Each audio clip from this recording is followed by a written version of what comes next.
mean, The Invitation. Seriously, this movie is the exact same goddamn movie as Ready or Not. So The Invitation stars Natalie Emmanuel from Game of Thrones and Fast and Furious. She plays Evie, who after the death of her mother is approached by an unknown cousin who invites her to a lavish wedding in the English countryside. Soon she realizes a gothic conspiracy is afoot and must fight for survival as she uncovers twisted secrets in her family's history. This video is gonna do no favors for what I'm about to say. I'm gonna be contradicting myself here, but the internet has become a huge cesspool of negativity for movies. Like, the movie's bad and the entire thing's bad. I always try and find the positivity in movies like this. So were there a couple of things that I did like about this movie? Surprisingly, yes. I thought that the visual aesthetics of the movie, despite ripping off another movie, you guessed it, Ready or Not, actually brought that gothic feel to life. Like, honestly, other than saying that it looks like Ready or Not, if you play Resident Evil Village and you walk into Lady Dimitrescu's mansion, this entire gothic mansion that this wedding takes place in reminded me of Lady Dimitrescu's mansion from Resident Evil Village. Still haven't finished that game. Scared as shit of Lady Dimitrescu. Just gonna throw that out there. There were a couple of moments where it got me, unexpected jump scares and calm moments that brought up some brief moments of tension, and the last 20 minutes had fleeting moments of fun. That's all I got for the positives for this one. I would rather get Lego shoved up my ass every 5 seconds than have to watch this movie ever again. Holy shit. The acting in this movie, I don't like ragging on actors that much. I try not to. I always try to point out the good performances, trying to get away from pointing out the bad performances, but in this case, I just can't help it. The acting is abysmal. It's all over the place. There's one dude in this movie who either talks out of the side of his lip or it looks like he's trying to do like his best Robert De Niro impersonation with his face. He's trying to do the De Niro face. You know that scene from Neighbors where Dave Franco was cosplaying as Robert De Niro?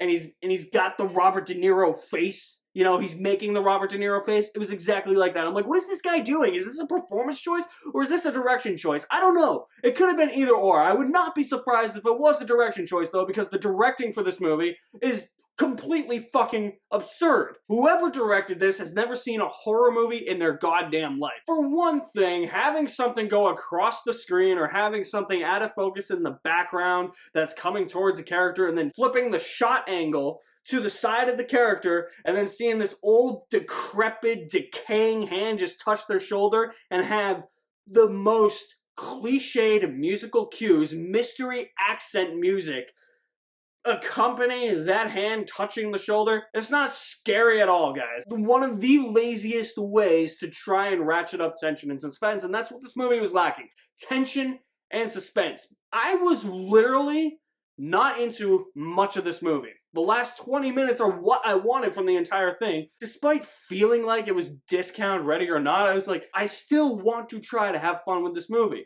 And like I said, there were fleeting moments of fun in this last 20 minutes or so. But with the way 2022 has delivered these dumb movies that have been intentionally entertaining and just B-grade movies, that's what I was hoping this would be.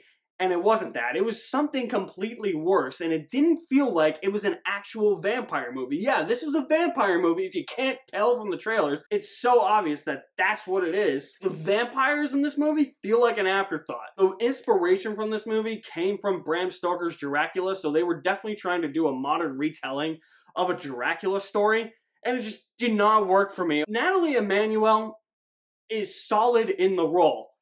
Her character sucks. She's one of the dumbest people I've ever seen in a movie. For every 3,600 decisions she makes about 3,599 bad decisions.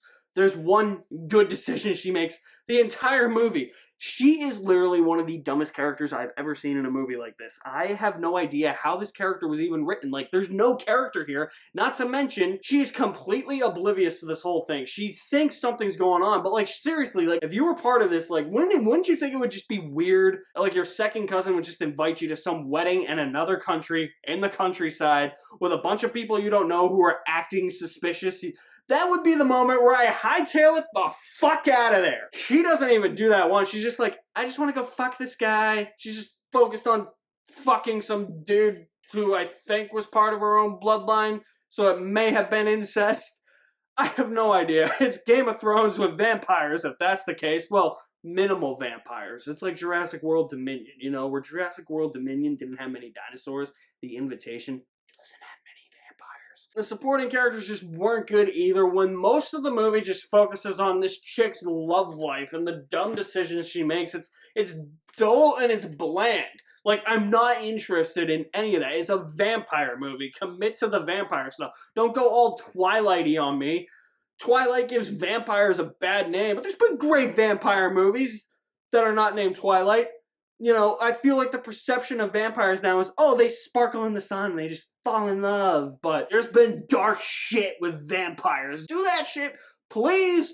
Please do that. I was begging the movie to do that, and I predicted the goddamn outcome like 22.6 seconds into the movie, because the entire damn trailer spoiled the entire movie. Couldn't sit through this movie. I think it was actually released at the wrong time, so might have had a little bit more fun with this movie if it was released in October. I understand what they were trying to do with the first half of this movie, trying to build up some tension, but none of the tension is there. The jump scares are cheap. Some of the production value is cheap too. Like, there's overhead shots of the mansion, and I said to myself, is that like a scale model of the mansion or something? Like, that doesn't even look like a real house. That just looks like somebody built a model house and they just enlarged it on screen so that it looked like it was big. Like, was that CGI'd in post-production? It has fleeting moments of fun, a couple of effective jump scares here and there, and I liked the gothic imagery the movie presented. But the rest of it, from the directing, the production value, the acting, the characters, the writing, just complete ass. I will say The Invitation is worse than stale popcorn. Yeah, I would rather eat days old, no butter, crunchy, icky, terrible popcorn over watching The Invitation again. I know, I'm acting like it's the worst movie I've seen this year. That is not the case. It's the worst movie I've seen this year in a while. 2022 has actually been pretty solid to good for movies, and even the ones that I didn't really like aren't gonna make like my worst of the year list, which is insane. I really don't have a huge worst of the year list. This movie's going on there. With movies like this, kudos to you if you like it. I'm jealous if you have those feelings. Whatever you thought of the movie, drop me your thoughts in the comment section below. I'll leave my link to my website in the description below as well. You guys are the best. Thank you for watching. I'm Alex Madden. I'll see you at the movies somewhere.